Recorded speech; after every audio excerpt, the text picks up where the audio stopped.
Hi, ಇವತ್ತು ನಾನು ಮನೆಯಲ್ಲೇ ಸಿಂಪಲ್ಲಾಗಿ ಕೊಬ್ಬರಿ ಎಣ್ಣೆ ಮತ್ತು ಹರಳೆಣ್ಣೆ ಎರಡೂ ಸೇರಿ ಹೇರ್ ಆಯಿಲ್ನ ಹೇಗೆ ಮಾಡ್ಕೊಳ್ಳೋದು ಅಂತ ತೋರಿಸ್ಕೊಡ್ತಾ ಇದ್ದೀನಿ.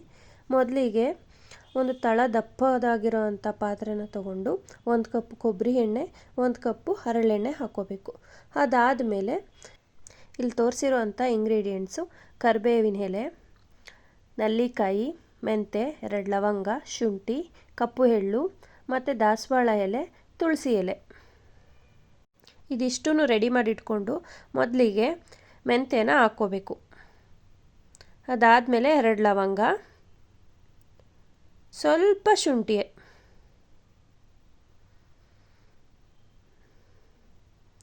ಅದಾದಮೇಲೆ ಬೆಟ್ಟದ ನೆಲ್ಲಿಕಾಯಿ ಸ್ವಲ್ಪ ಸಣ್ಣ ಸಣ್ಣದಾಗಿ ಹೆಚ್ಕೊಂಡು ಹಾಕ್ಕೋಬೇಕು. ಹಾಕಿದ್ಮೇಲೆ ಸ್ವಲ್ಪ ನೊರೆ ನೊರೆ ಥರ ಎಲ್ಲ ಉಕ್ಕಿ ಬರ್ತಿರುತ್ತೆ. ಸ್ವಲ್ಪ ತುಂಬ ಲೋ ಫ್ಲೇಮ್ನಲ್ಲೇ ಇಟ್ಟು ಇದನ್ನು ಮಾಡಬೇಕಾಗುತ್ತೆ.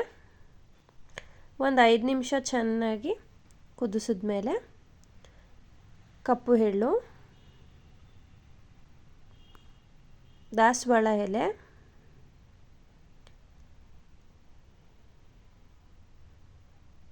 ಕರಿಬೇವಿನ ಸೊಪ್ಪು,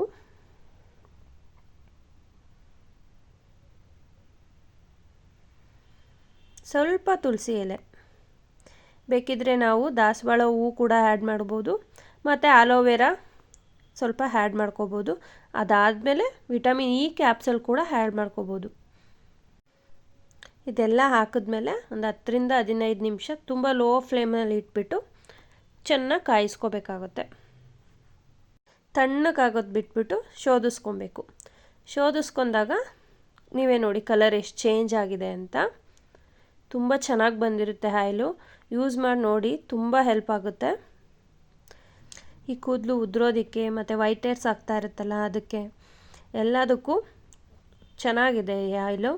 ಯೂಸ್ ಮಾಡಿ ನೋಡಿ, ಒಂದ್ಸರಿ ಟ್ರೈ ಮಾಡಿ ನೋಡಿ. ಕಲರ್ ಕೂಡ ಎಷ್ಟು ಚೆನ್ನಾಗಿ ಕಾಣಿಸ್ತಾ ಇದೆ.